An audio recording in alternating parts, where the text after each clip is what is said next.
Hello everyone, this is Rawaz Khan. Welcome to my YouTube channel Study Point.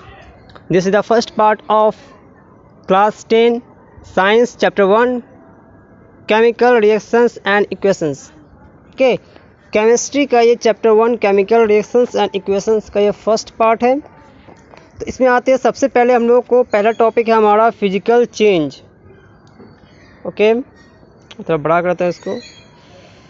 Physical change in physical properties. तो physical change का मतलब ये समझना है कि फिजिकल प्रॉपर्टी में चेंज होना। जैसे मेल्टिंग को आप लोग समझ ही रहे हैं कि सॉलिड से लिक्विड बन जाना, और दूसरा है बॉइलिंग, मतलब लिक्विड से गैस बन जाना, या फिर कंडेंसेशन। ये तीनों ही टाइप में क्या होता है, सिर्फ फिजिकल प्रॉपर्टीज़ में चेंजेस आते हैं। और याद रखना है, यहाँ पे दिया हुआ नोट कि इन सब में किसी भी प्रकार के चेंज में किसी भी तरह का सब्सटेंस के आइडेंटिटी में चेंज नहीं आता। यानी सब्सटेंस जो है वही रहेगा, उसके आइडेंटिटी में चेंजेस नहीं आते, सिर्फ उसका प्रॉपर्टी बदल जाता है, सिर्फ उसका फिजिकल प्रॉपर्टी बदल जाता है। Chemical change, atoms in the reactants are rearranged to form one और more different substances. Chemical change क्या होता है कि इसमें एटम्स जो रिएक्टेंट में होते हैं, रिएक्टेंट में जो एटम्स होते हैं वो सब आपस में रीअरेंज होते हैं, फिर से आपस में मिलते हैं और मिल करके एक या एक से ज़्यादा अलग सब्सटेंस बनाते हैं। ठीक है, तो यहाँ बता दो रिएक्टेंट क्या होता है। जब हम लोग केमिकल रिएक्शन लिखते हैं तो उसके लेफ़्ट साइड में जो होता है प्लस के साथ, वो क्या कहलाता है, हमारा रिएक्टेंट कहलाता है। और एरो के बाद राइट साइड में क्या कहलाता है, वो प्रोडक्ट कहलाता है। Old bonds are broken, new bonds are form. Chemical change में क्या होता है, जो पुराने बंधन होते हैं, पुराने बॉन्ड्स होते हैं, वो सब टूट जाते हैं और नए बंधन, नए बॉन्ड्स बन जाते हैं। Reactants lose their properties to form product of different properties. Reactant जो होते हैं वो अपने प्रॉपर्टीज़ को छोड़ देते हैं, लूज़ कर देते हैं और नए प्रॉपर्टीज़ को बना लेते हैं। तो इस तरह इसमें क्या होता है कि इसलिए क्यों केमिकल चेंज क्यों कहा गया, क्योंकि इसमें जो है उनका प्रॉपर्टी चेंज हो जाता है। फिजिकल चेंज में क्या होता है, प्रॉपर्टी चेंज नहीं होता है। जैसे एग्जांपल दिया है, Fe जो सॉलिड है, फेरस और ऑक्सीजन, ये दोनों आपस में मिलकर बना तो क्या बना, Fe2O3, यानी जिसको हम लोग जंग कहेंगे। तो आयरन, ऑक्सीजन, फेरिक ऑक्साइड, तो पहला है आपका हमारा आयरन, दूसरा है ऑक्सीजन, और प्रोडक्ट की तरफ में दिया हुआ है फेरिक ऑक्साइड, जिसको हम लोग रस्ट कहेंगे, जंग कहेंगे।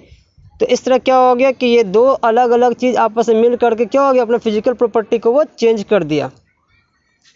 अब आते हैं chemical equation. The symbolic representation of a chemical reaction is called a chemical equation. कह रहा है कि केमिकल रिएक्शन को सिंबल के रूप में दिखाना, किसी भी केमिकल रिएक्शन को सिंबल के रूप में दिखाना ही केमिकल इक्वेशन कहलाता है। अब केमिकल इक्वेशन के फीचर्स क्या, उसके गुण क्या है, तो पहला ये है कि रिएक्टेंट को हम लोग लेफ़्ट साइड में लिखते हैं, और अगर हमारे पास एक से ज़्यादा रिएक्टेंट है तो उसको प्लस साइन से अलग अलग करके डिनोट करते हैं। उसको सेपरेट कौन होता है, सेपरेट कैसे होता है, वो प्लस साइन से वो सेपरेट होता है। और अगला दिया हुआ है कि राइट हैंड साइड में, यानी एरो के जस्ट बाद राइट हैंड के तरफ में हम लोग प्रोडक्ट लिखते हैं, और अगर एक से ज़्यादा प्रोडक्ट बन रहा है तो उसके पीछे प्लस का साइन देते हैं। ओके, ये प्लस क्या है, ये सेपरेटर है। एंड और arrow separates the reactant from the product. अब कह रहा है कि रिएक्टेंट को प्रोडक्ट से अलग करने के लिए हम लोग एरो का साइन दिखाते हैं। The arrow head points toward the products and indicate the direction of the reaction.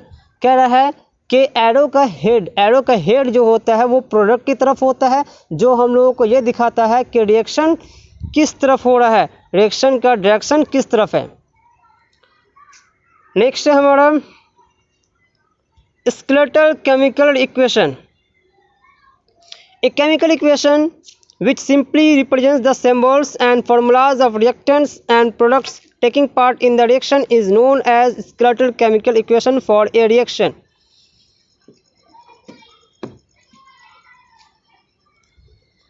कह रहा है एक केमिकल इक्वेशन जो सिंपली क्या करता है, सिंबल और फॉर्मूला, रिएक्टेंट और प्रोडक्ट दोनों के ही सिंबल या फॉर्मूला को क्या करता है, वो दिखाने का काम करता है, और रिएक्शन में वो पार्टिसिपेट करता है। उसी को हम लोग कहते हैं स्केलेटल केमिकल इक्वेशन। एग्जाम्पल है for the burning of magnesium in the air, जब मैग्नीशियम को एयर में जलाते हैं, एयर में जलाना मतलब ऑक्सीजन, क्योंकि हम लोग जानते हैं कुछ भी जब जलेगा तो उसके लिए ऑक्सीजन जरूरी है, तो इसलिए जब भी जलने की बात आएगी मतलब वो क्या है, ऑक्सीजन से वो रिएक्शन कर रहा है। तो Mg+O2 ये क्या बना, NGO बना। यही क्या है, यही इसका स्केलेटल इक्वेशन है। नेक्स्ट है हमारा balanced chemical equation. Balance chemical equation क्या होता है? A balanced equation is a chemical equation in which number of atoms of each element is equal on both sides of the equation. That is, number of atoms of an element on reactant side, number of atoms of that element on the product side. क्या रहा है, chemical balance chemical equation वो chemical equation होता है जिसमें atom के number जो है दोनों ही तरफ, रिएक्टेंट तरफ और प्रोडक्ट तरफ, दोनों तरफ बराबर होते हैं।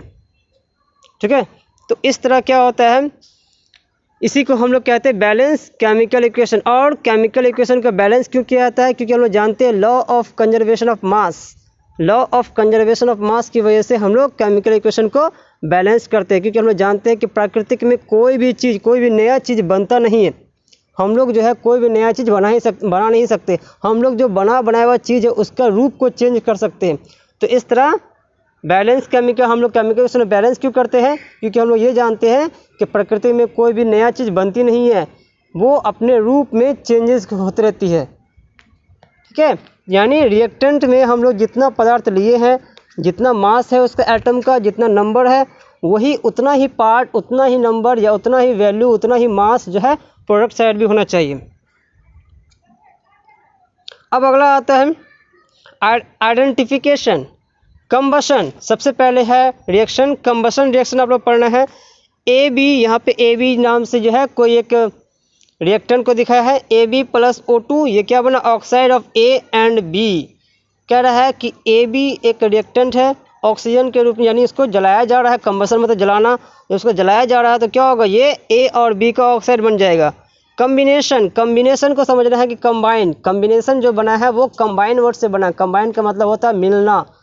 ओके, तो जब दो या दो से अधिक रिएक्टेंट आपस में मिल करके एक प्रोडक्ट बनाएगा तो उसको हम लोग कहेंगे कम्बिनेशन। जैसे यहाँ पे दिखा रहा है A+B और ये एरो के बाद मतलब ये प्रोडक्ट क्या बन रहा है, C बन रहा है, तो यहाँ पे क्या हो गया, ये कम्बिनेशन हो गया। अगला कहते हैं डिकम्पोजिशन। डिकम्पोज मतलब होता है कि टूटना।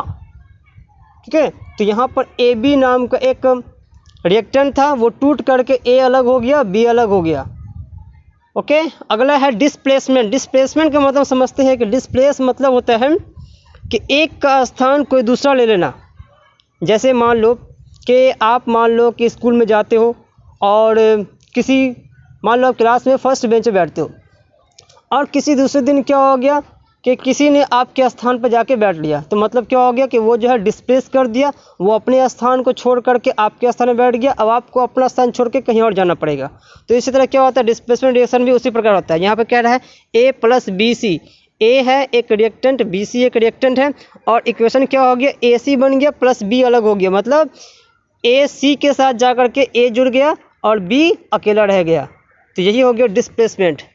ठीक है, याद रहे डिस्प्लेसमेंट में सिर्फ एक ही एलिमेंट का जो है जगह चेंज होता है। डबल डिस्प्लेसमेंट में क्या होगा कि दो तरह से डिस्प्लेस होगा, यानी दो एलिमेंट का जगह क्या हो जाएगा, चेंज हो जाएगा। जैसे कि मान लो आपका जगह किसी और ने ले लिया, आपने उसका जगह ले लिया, तो मतलब अदला बदली हो गया, अदला बदली स्थान का अदला बदली हो गया, यही समझो स्थान का अदला बदली। AB+CD, यहाँ है AD+CB, तो AB की जगह AD आ गया, यानी B हट के वहाँ पर D आ गया, और C पे D था तो D हट के B आ गया। ठीक है, तो B का जगह D ने ले लिया, D का जगह B ने ले लिया, तो ये हो गया डबल डिस्प्लेसमेंट। ओके, तो आज के लिए इतने ही रखते हैं। तो वीडियो कैसा लगा कमेंट में जरूर लिखिएगा। वीडियो को लाइक कीजिए, शेयर कीजिए, चैनल को सब्सक्राइब कीजिए, हाँ बेल आइकन को दबाना ना भूलें। Thank you.